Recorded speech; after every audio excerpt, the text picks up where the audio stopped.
जय श्री सीताराम। जय जय हनुमान जी महाराज। हनुमान जी के जैसा कौन बड़भागी है। राम जी के चरणों में जो निरंतर रहते हैं, ऐसे हनुमान जी का पावन चरित्र के रूप में हनुमान चालीसा की कथा गोस्वामी जी प्रातः स्मरणीय पूज्य पाद श्री गोस्वामी जी लिखते हैं। जो शतबार पाठ कर कोई, जो 100 बार हनुमान चालीसा का पाठ करता है 40 दिनों तक। बहुत ध्यान से सुनिएगा मित्रों। ब्रह्मचर्य का पालन करके स्वपोषी अपने हाथ से भोजन बनावे, नखशिख नाखून और क्षौर कर्म ना करे, मतलब नाखून न काटे ना, और क्षौर कर्म मतलब बाल ना काटे। एक स्थान पर बैठकर 40 दिन तक जो 100 बार हनुमान चालीसा का पाठ करता है, हमारे पूज्यपाद गुरुदेव जी कहते हैं, उनका कहना है कि 40 दिन के अंदर श्री हनुमान जी बटुक रूप में, ब्राह्मण रूप में आकर के दर्शन देते हैं।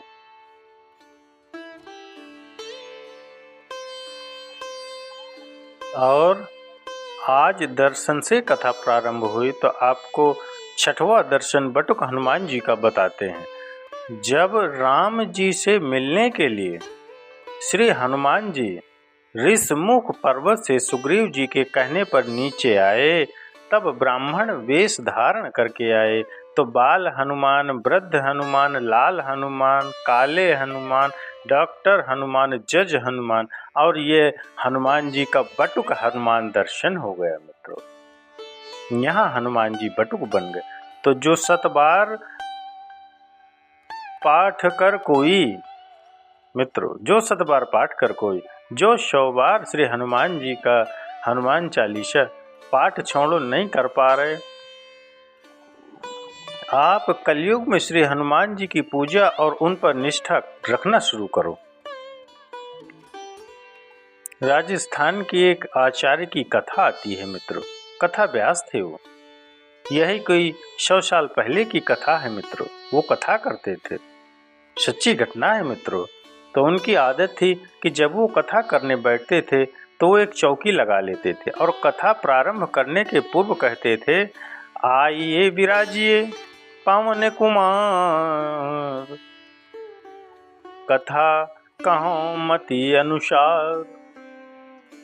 आओ विराजो श्री हनुमान जी, मैं अपनी मति के अनुसार कथा गाऊंगा, कथा कहूंगा।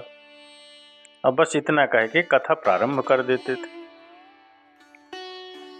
तो एक उन कथा में हर जगह होशियार व्यक्ति तो होते ही होते हैं, जो तर्क और कुतर्क का करते हैं। तो एक व्यक्ति जो वहां विद्यमान था, वहां कथा श्रवण कर रहा था, तो वो बड़ा चतुर था। तो वो भी कथा सुन रहा था वहीं। तो उसने बीच में तीसरे दिन टोक दिया, क्षमा करना भगवान व्यास जी, आप रोज कहते हो आइए विराजिए पवन कुमार, तो क्या हनुमान जी आते हैं या ऐसे ही झूठ मूठ का नाटक नौटंकी कर देते हैं आप। व्यास जी बोले, देखो भाई, हमारा तो मानना है कि जहाँ जहाँ राम कथा होती है, यत्र यत्र रघुनाथ कीर्तनम, जहाँ रघुनाथ जी की कथा होती वहाँ हनुमान जी आते। क्योंकि रामचरित्र सुनबे को रसिया मित्रों, रामचरित्र सुनबे को रसिया, राम चरित्र सुनने के रसिक श्री हनुमान जी हैं, तो आते ही हैं। तो इन सज्जन ने कहा कि हम ऐसे नहीं मानेंगे, कोरी कोरी बातों पर भरोसा नहीं है, हम कोई प्रमाण बताओ कि हनुमान जी आए कि नहीं। हनुमान जी आपको मंदिर में मिले या ना मिले, डॉक्टर हनुमान या कोई भी हनुमान, संकट मोचन हनुमान, बागेश्वर हनुमान, जो भी हनुमान जी हैं मित्रों, वो आपको मंदिर में मिले या ना मिले, आप जाते हो कहीं भी हनुमान जी के किसी भी मंदिर में हनुमान जी के जाते हो, वहाँ मिले ना मिले, लेकिन आप तो हनुमान जी के दर्शन के लिए गए हैं, आप मान कर गए हैं मित्रों। करोड़ों की बात बोल रहे हैं मित्रों। हर जगह हनुमान जी की कथा दिखती है। कथा में तो हनुमान जी हाथ जोड़कर कथा सुनने चले ही आते हैं। हर जगह उनकी करुणा कृपा दिखती है मित्रों। और कथा में 2 रूपों का दर्शन होता है, हमारा मानना है, गुरुओं का मानना है, जो हमारे गुरु लोग हैं उनका मानना है कि हम अज्ञानी आदमी, हमें क्या पता, हमें हनुमान जी के 2 दर्शन कथा होते हैं मित्रों, एक वक्ता के रूप में और एक श्रोता के रूप में। दरबार में ये कथा में 2 नजारे होते हैं मित्रों। तो कोई भी कथा होती है मित्रों, वहाँ सुनने वाले भी हनुमान जी होते हैं और कथा कहने वाले जो व्यास जी होते हैं वो भी हनुमान जी होते हैं मित्रों। क्योंकि कथा वही कह सकते हैं प्रभु रामचंद्र जी की, और कथा वही सुन सकते हैं। और हर कथा में हनुमान जी हाथ जोड़ कर आते हैं, पक्का है मित्रों। अब चाहे जिसको मिल जाए, चाहे जिसको मिल जाए, जरूरी नहीं है कि वो बंदर रूप में आए। कभी बूढ़े रूप में आते हैं, कभी जवान बनकर। जो बगल में बैठे हैं वो जरूरी नहीं कि तुम्हारे पड़ोसी हो जब कथा में आप जाते हो। मत भक्ता यत गायन्ति तद तृष्ठान नारदा। जहाँ भगवान के भक्त भगवान को पुकारते, भगवान वहाँ आते हैं। तो व्यास जी बोले, देखो भाई, हमारा तो मानना है कि हनुमान जी आते हैं। देखो, हम ऐसे नहीं मानते, हम ऐसे नहीं मानते, हम साइंस और विज्ञान के आदमी, हमें तो कोई चमत्कार दिखाओ, जब मानेंगे। और 100 साल पुरानी बात है, आज की होती तो बात की बात थी, जो 100 साल पुराने की बात है मित्रों। सच्ची घटना है मित्रों, पुरानी चर्चा है। तो कैसे प्रत्यक्ष प्रमाण दिखाएं? बोले, जिस पर आप कहते हो कि इस चौकी पर हनुमान जी बैठते, हम वो उठाकर देखेंगे, वजन करेंगे। बराबर वजन की रहेगी तो हनुमान जी नहीं है, तो कोई बैठेगा तो वजन बढ़ेगा भाई, चाहे 2 ग्राम भी बढ़े, अगर कोई बैठेगा तो वजन बढ़ेगा। हनुमान जी ये मानते हैं कि किसी भी रूप में आ सकते हैं, पर हवा में भी आ सकते हैं, पर 2 ग्राम तो बढ़ना चाहिए। बात भी सही। लोगों के बीच में ये क्वेश्चन था, बेचारे आचार्य जी से कुछ कहा नहीं गया, हाँ कह दिए, कल देख लेना हनुमान जी आते हैं,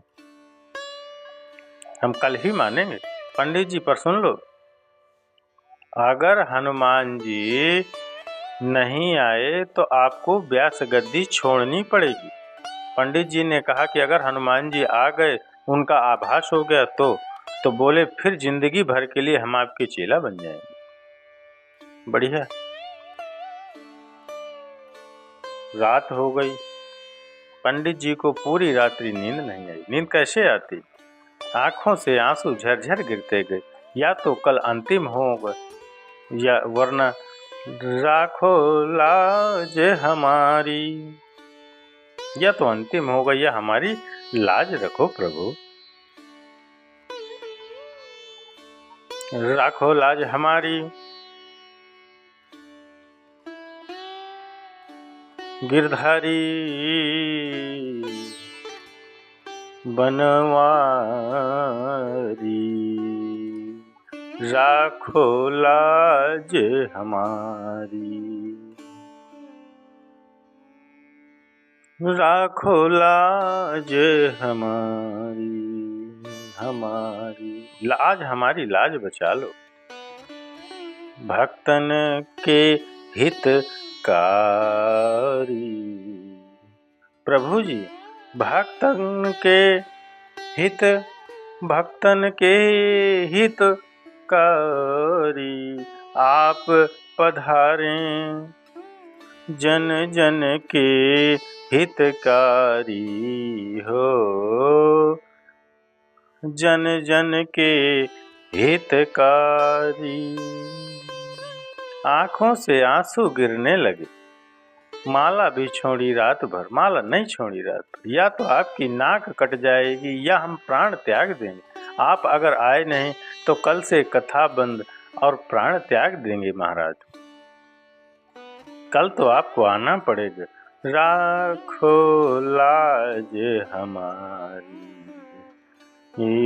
राखो लाज हमारी, हमारी। लाज हमारी राखो लाज हमारी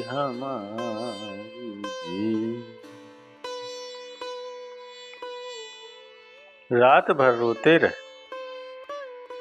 प्रातः काल हुई, नियम धर्म कर्म किया, सोए तो थे ही नहीं, आंखें एकदम लाल, आंखों से झरझर आंसू बहते, न जाने कौन से गुण पर दया निधि रीझ जाते हैं। भगवान किस गुण पर रीझ जाए कोई ठिकाना, कभी कभी भगवान को भी भक्तों से काम पड़े। अरे भगवान कहते अपना मान टले टल जाए, पर भक्त का मान न टलते देखा। भगवान तो भक्तों के हितकारी हैं। कथा का समय हो गया, अब तो तमाशा देखने के लिए गांव-गांव से लोग, पहले तो 40 से 50 श्रोता आते थे, लेकिन इस दुनिया में तमाशा देखने वाले बहुत है, तमाशा को बनाने वाले भी बहुत है, पर तमाशा मिटाने वाले बहुत कम है। दुनिया अजीब और गरीब है मित्रों। इस दुनिया में तमाशा सब देखते हैं, सब तमाशा देखने आ गए। रोज तो एक आध उस दिन तमाशा होना था, पूरे गांव के लोग पहुंच गए, कई गांव के लोग पहुंच, देखते हैं कौन जीतता है। और भगवान के लिए आजकल तो सनातन के लिए मुंह फाड़े बैठे, आंखें टकटकाए बैठे, कब कोई मौका मिले और तत्काल हम कुछ न कुछ कहें। कथा का समय प्रारंभ हुआ। व्यास जी विराजमान भये, आंखों से रोते हुए चौकी रखी गई, चौकी का भजन किया गया। प्रणाम करके मंगल स्तुति करके आपने वही प्रतिदिन क्रम की भांति आज फिर कहा, आइए विराजिए पवन कुमार। और इतना कहा और झरझर आंखों से आंसू बह गए। प्रभु आज इस भक्त की लाज को बचा लेना, आज इस दास की लाज को बचा लेना नाथ। हे दयालु, आज अगर आप नहीं विराजमान भये तो नाक आपकी कटेगी। कथाओं को कोई नहीं सुनेगा, कोई नहीं मानेगा, कोई सनातन पर, संतों पर, ब्राह्मणों पर, व्यासों पर भरोसा नहीं करेगा। आप हम सब व्यासों की लाज बचाने के लिए पधार जाओ, आओ विराजो नाथ। और आंखों से झरझर आंसू बहने लगे, शरीर अधीर हो गया, मदांधता छाने लगी शरीर पर। और पढ़े लिखे महाशय थे, उन्होंने कहा, कहो पंडित जी, आपके हनुमान जी आ गए? वो तो कब के आ गए, कथा प्रारंभ के पहले कोई श्रोता आए ना आए, सबसे पहले हनुमान जी ही कथा सुनने आते हैं। कथा के पहले भले ही संसार चला जाए, लेकिन कथा होने के सबसे बाद में सिर्फ हनुमान जी जाते हैं। आ गए भरी आंखों से, तेरे सुनो हमारी,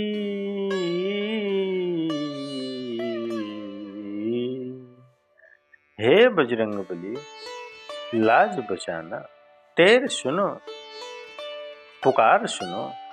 और जो पढ़े लिखे व्यक्ति हैं, कुतर्क कर रहा था विज्ञान का व्यक्ति, तो अब हम भजन करें, उसने कहा अच्छा उठाए हम भजन करें, तो महंत जी ने कहा कि अच्छा भजन कर लो। और फिर शरीर कांपने लगा व्यास जी का। एक विग्रह चित्र रख रखा था सरकार, अब हम कुछ नहीं कहते, आप जान। दबदबाई आंखों से बार बार उस आसन की तरफ देखें, बार बार हाथ जोड़ें, बार बार प्रणाम करें, तो लोगों को लगे कि नाटक कर रहे हैं। जो पढ़े लिखे व्यक्ति थे वो बोल, महाराज जी बोले तुम्हारी आंखें बता रही हैं कि नौटंकी है, कुछ नहीं है, भगवान ऐसे नहीं आते हैं, कलयुग है, ये द्वापर त्रेता नहीं है, अभी भी मौका है, शर्त हार जाओ, वरना जिंदगी भर कथा छोड़नी पड़ेगी और गुलामी हमारी करनी पड़ेगी। आंखों में आंसू भर के व्यास जी ने मने मन हनुमान जी से कहा, सरकार आप अपनी चाकरी करवा लेना, पर इस व्यक्ति की चाकरी मत करवाना, लाज बचा लेना। और धन्य है कलयुग में प्रत्यक्ष देवता, कलयुग के राजा श्री वीर बजरंगबली, जैसे ही वो पढ़ा लिखा व्यक्ति उस आसन के पास हाथ लगाकर उठाना चाहा। कलयुग के वीर बजरंग बली महाबली आकर विराजमान होकर के बैठ गए।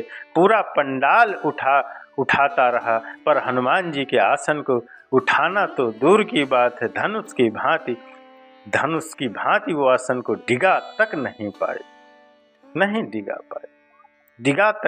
पाए। जय जयकार हो गई, पसीना पसीना लटपट हो गया। वो विज्ञान का पढ़ा हुआ लिखा हुआ व्यक्ति साष्टांग दंडवत तड़ाम से गिर पड़ा। व्यास जी की आंखों फूट फूट कर नाच कर ताली बजाकर झूमने लगी। जय हो जय हो जय हो वीर बजरंग बली की जय। जय हनुमान ज्ञान गुण सागर, जय कपीश तिहु लोक उजागर। जय हनुमान तिहु लोक उजागर।